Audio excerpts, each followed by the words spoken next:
Hello everybody, this is Sachin. तो अपनी last class थी जो उसमें हमने अपना जो extra testicular generator duct system उसको अच्छे से कर लिया था और जो अपनी एक्सेसरी सेक्स ग्लैंड्स है वो भी अच्छे से हो गई थी। जो अपना मेल रिप्रोडक्टिव सिस्टम में जो पार्ट बचता है वो है अपना स्पर्मेटोजेनेसिस वाला पार्ट।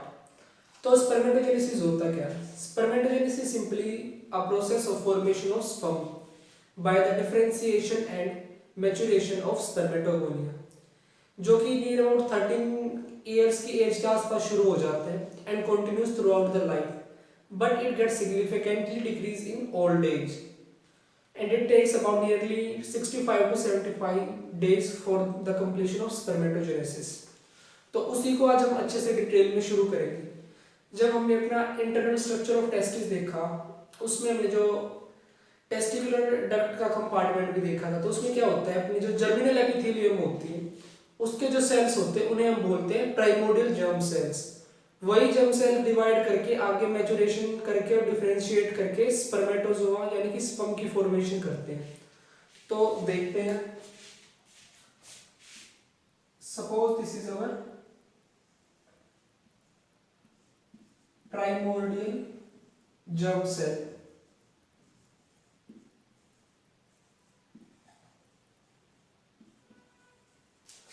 जब हमने अपना सेमिफेरस वेस्टिब्यूल का टीएस देखा था, तो उसमें हमने इस तरह से सेल्स देखी थी। तो ये तो अपने जो बड़े वाले साइज के सेल थे तो सर्टोली सेल्स थे, पर जो ये वाले सेल्स थे इनको हमने बोला था जर्मिनल एपिथेलियम। Germinal epithelium. तो जो इस जर्मिनल एपिथेलियम के सेल्स होते हैं उनको बोलते हैं प्राइमोडियल जर्म सेल्स। तो ये प्राइमोडियल जर्म सेल्स क्या करेंगे, undergo division and they will form spermatogonia. तो उन्होंने क्या फॉर्म कर दिया, स्पर्मेटोगोनिया। स्पर्मेटोगोनिया। जो इनका प्लॉइड लेवल होता है वो होता है 2 and spermatogonia also diploid. On division of primordial germ cells, multiple spermatogonia are formed। जो स्पर्मेटोगोनिया फॉर्म होते हैं ये काफी ज्यादा नंबर में प्रोड्यूस होते हैं। इन स्पर्मेटोगोनिया में से कुछ स्पर्मेटोगोनिया तो ऐसे होते हैं जो कि दोबारा से डिवाइड करके स्पर्मेटोगोनिया ही बना देते हैं, एंड कुछ स्पर्मेटोगोनिया ऐसे होते हैं जो आगे चल के प्राइमरी स्पर्मेटोसाइट बनाते हैं। तो on the basis of fat of division there are two types of spermatogonia, type A spermatogonia and type B। तो जो अपने टाइप ए होते हैं will undergo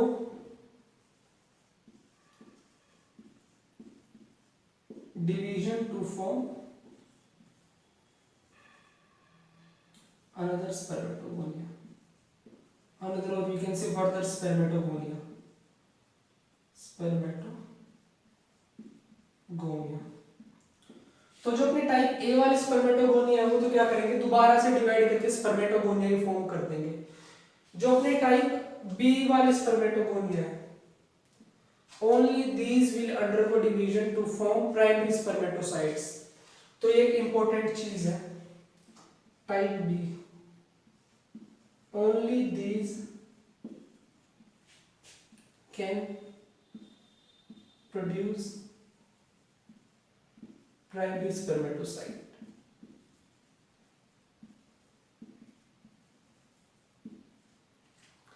तो जो अपने टाइप बी वाले दीज विल अंडरगो माइटोसिस।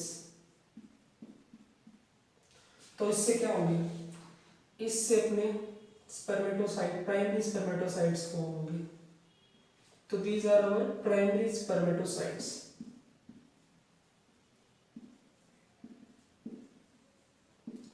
तो जो अपने प्राइमरी स्पर्मेटोसाइट्स होते हैं इनका प्लॉइड लेवल भी 2n ही होता है।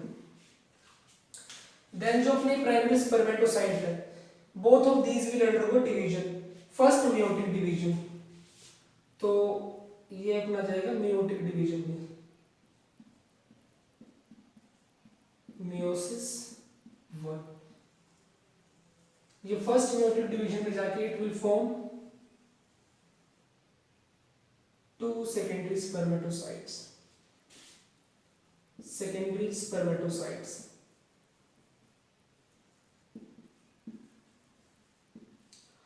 तो जब ना मियोसिस होता है कैसा होता है, रिडक्शनल डिवीजन है, तो इनका प्लोइडी लेवल हो जाएगा m, हैप्लोइड। देन जो अपनी सेकेंडरी स्पर्मेटोसाइट है, these will both will undergo second meiotic division, meiosis 2, and ये क्या प्रोड्यूस कर देंगे,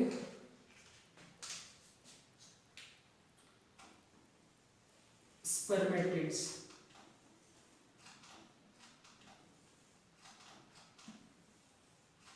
तो ये क्या है अपने स्पर्मेटिड्स।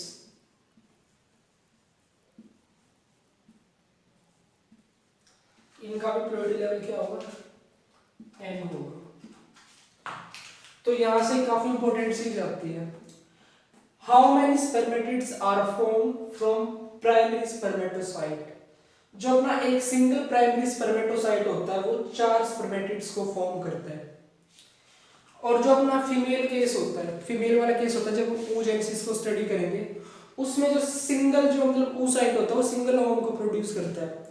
तो कई बार एक क्वेश्चन हमसे पूछ लिया जाता है, दोनों को एक साथ मिला के पूछ लिया जाता है, how many spermatids are formed from primary spermatocytes and how many ovums are from oocyte। तो वहां लोग कंफ्यूज हो जाते हैं, तो बच्चे दोनों का ही 4 लगा जाते हैं ऑप्शन में, या फिर 1-4, तो ये कंफ्यूजन सा है। तो जो अपना मेल वाला है उसमें तो प्राइमरी स्पर्मेटोसाइट 4 स्पर्मेटिड्स फॉर्म करेगा, तो ये इंपॉर्टेंट चीज है याद रखने की। देन जो अपने स्पर्मेटोसाइट्स होते हैं ये क्या करेंगे, इनका कुछ स्ट्रक्चर होगा अपना, जो मान लीजिए ये अपना एक स्पर्मेटोसाइट, स्पर्मेटिड है, नॉट स्पर्मेटोसाइट। तो जो इनका स्ट्रक्चर होगा उसमें क्या होगा, तो न्यूक्लियस प्रेजेंट होगा, this is our nucleus. Then इसमें अपना माइटोकॉन्ड्रिया भी प्रेजेंट होंगे,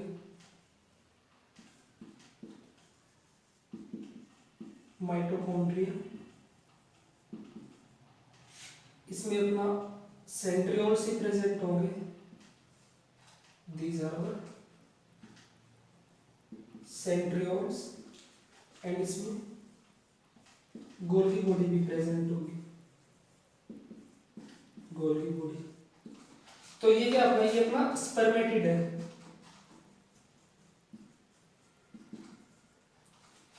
ये स्पर्मेटिड फर्दर मैच्योर होगा और क्या बनाएगा, 4 स्पर्मेटोजोआ बनाएगा, मतलब single spermatid will form single spermatozoa. तो वो कुछ इस तरह से होगा, एक बार देख लेते हैं। तो अपने जो 4 स्पर्मेटिड्स हैं, ये these will form 4 स्पर्मेटोजोआ, इस तरह से। तो इस तरह से स्पर्मेटोजोआ बनाएंगे। तो इसमें जो अपना ये फर्स्ट फेज होता है, this phase, this is division phase.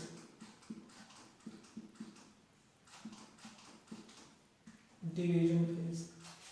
Then जो इसके बाद वाला फेज आता है, this is our growth phase.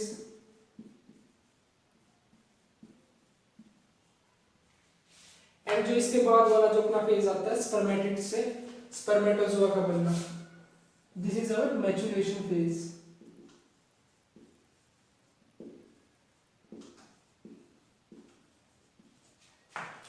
तो इनका जो प्लोइडी लेवल है इनका भी हैप्लोइडी रहेगा, एंड जो अपनी स्पर्मेटोजोआ फॉर्म होगी उनका भी हैप्लोइड रहेगा।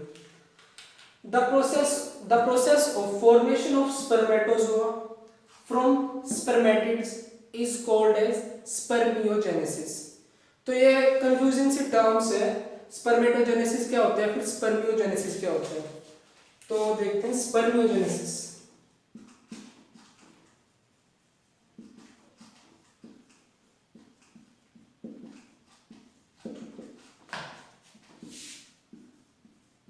The process of maturation of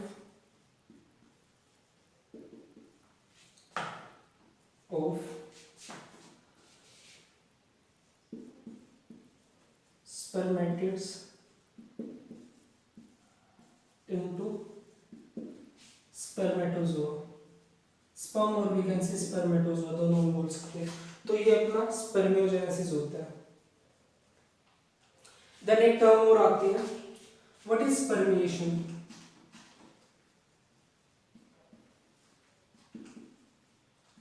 spermiation क्या होता है? The release of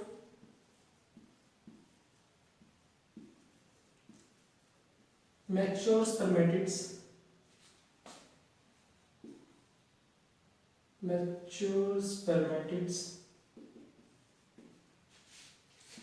from Sertoli cells into the lumen of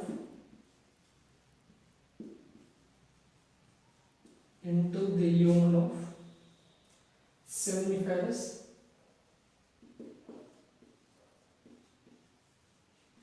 tubules।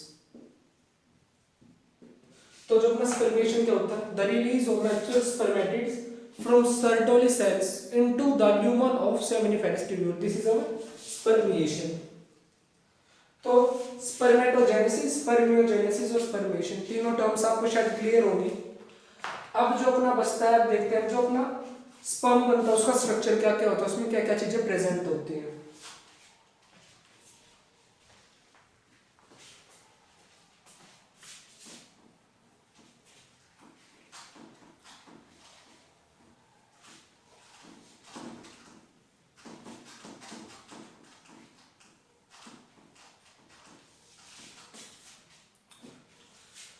तो जो अपना स्पर्म होता है उसका जो हेड होता है वो कुछ इस तरह से ओल या फिर ट्रायंगुलर शेप का होता है।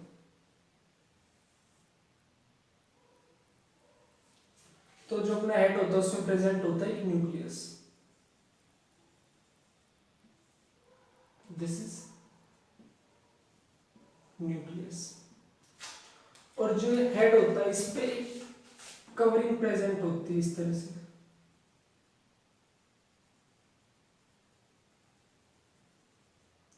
जिसे हम बोलते हैं एक्रोसोम। एक्रोसोम में क्या होता है? इस एक्रोसोम में एंजाइम्स प्रेजेंट होते हैं। Acrosome contains enzymes that help the sperm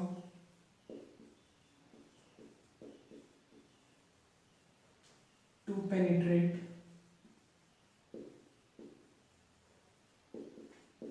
ovum। तो जो अपना इसका मैंने स्पर्मेटिड का स्ट्रक्चर बताया था उसमें क्या होता है, गोल्गी बॉडीज प्रेजेंट होती है। उन गोल्गी बॉडीज में भी कुछ एंजाइम प्रेजेंट होते हैं। वो एंजाइम्स तो अपना एक्रोसोम को फॉर्म करते हैं, एंड देन जो अपना एक्रोसोम होता है उसमें भी कुछ एंजाइम्स प्रेजेंट होते हैं जो कि पेनिट्रेशन के टाइम पे स्पर्म को फैसिलिटेट करते हैं so that it can penetrate into the ovum. तो जो अपना एक्रोसोम ये क्या है? Modification of Golgi body, modification of Golgi body. Then जो ये वाला पार्ट है इसको हम बोलते हैं हेड, एंड देन इसके बाद जो कंस्ट्रिक्टेड पार्ट प्रेजेंट होता है, दिस इज अवर नेक। और जो अपनी नेक होती है इसमें क्या होता है? इसमें अपने दो सेंट्रियोल्स प्रेजेंट होते हैं, this is our proximal centriole, proximal centriole, and this is distal centriole।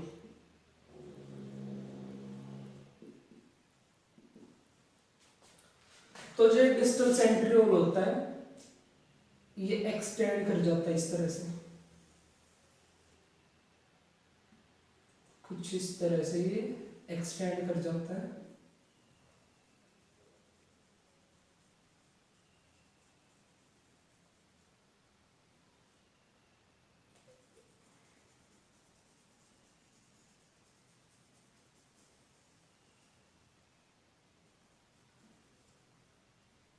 तो जो अपना डिस्टल सेंट्रियोल ये एक्सटेंड करके क्या बना देता है?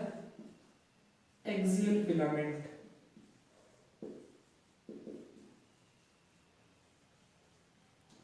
फिलामेंट। तो जो अपना ये वाला पार्ट है इसको बोलते हैं बॉडी। देन इसके बाद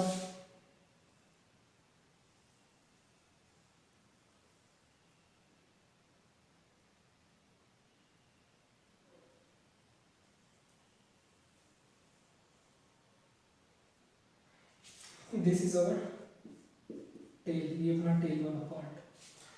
तो जो अपना एक्सियल फिलामेंट होता है, जो मैंने आपको स्पर्मेटिड का स्ट्रक्चर बताया उसमें बताया था माइटोकॉन्ड्रिया प्रेजेंट होता है। तो जो माइटोकॉन्ड्रिया होते हैं एक्सियल फिलामेंट के चारों तरफ स्पाइरली अरेंज हो जाते हैं कुछ इस तरह से।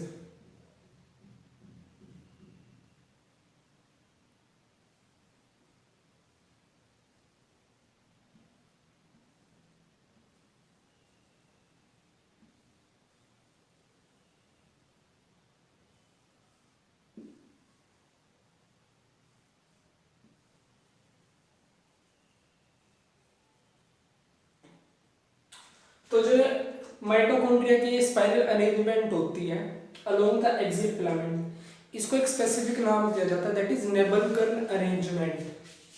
तो ये अपने क्या दी जा रहा है mitochondria.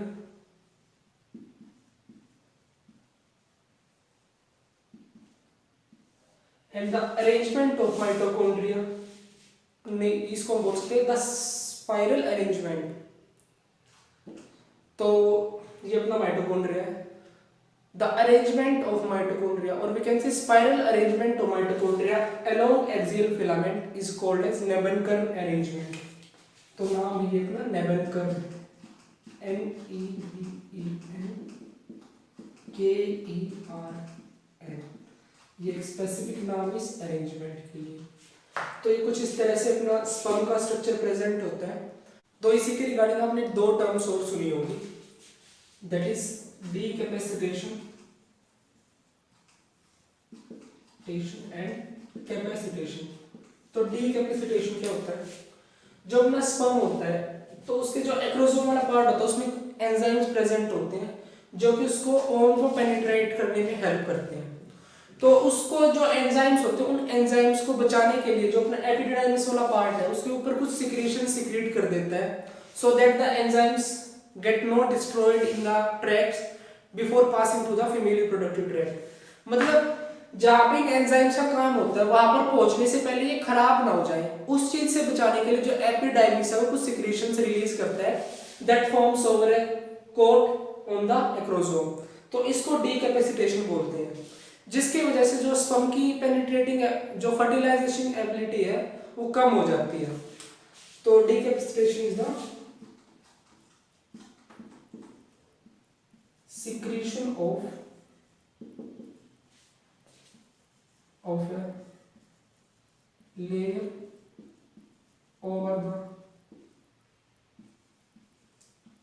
acrosome in epididymis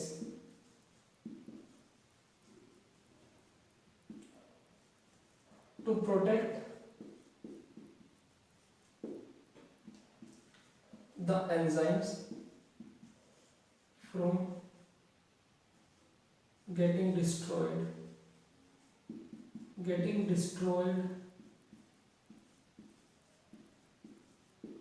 this is called decapacitation।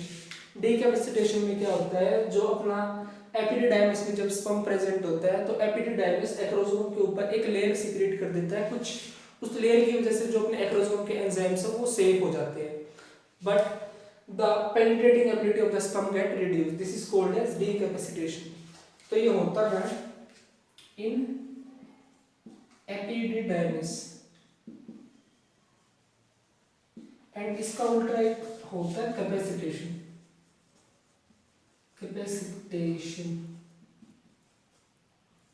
Capacitation में क्या होता है, इन द फीमेल रिप्रोडक्टिव ट्रैक्ट, जो फीमेल रिप्रोडक्टिव ट्रैक्ट होता है उसमें एसिडिटी की वजह से जो एक्स्ट्रा लेयर एक सीक्रेट होती है वो रिमूव हो जाती है and the sperm get its fertilisation ability back, तो उसको हम कैपेसिटेशन बोलते हैं। तो capacitation is the removal of extra covering from sperm due to acidity in female reproductive tract। इसको हम कैपेसिटेशन बोलते हैं। ये क्या होता है? It takes place in female reproductive tract. इसमें क्या होता है, जो अपनी फर्टिलाइजेशन एबिलिटी या फिर पेनिट्रेटिंग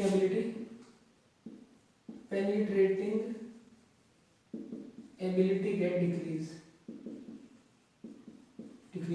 और उसमें जो एबिलिटी है वो वापस नॉर्मल आ जाती है by the removal of extra covering due to the acidity in the female reproductive tract. तो इसी के साथ अपना जो मेल रिप्रोडक्टिव सिस्टम पूरा होता है। तो अगली क्लास से हम शुरू करेंगे female reproductive system. So guys, thank you for listening me carefully, stay tuned for the next video.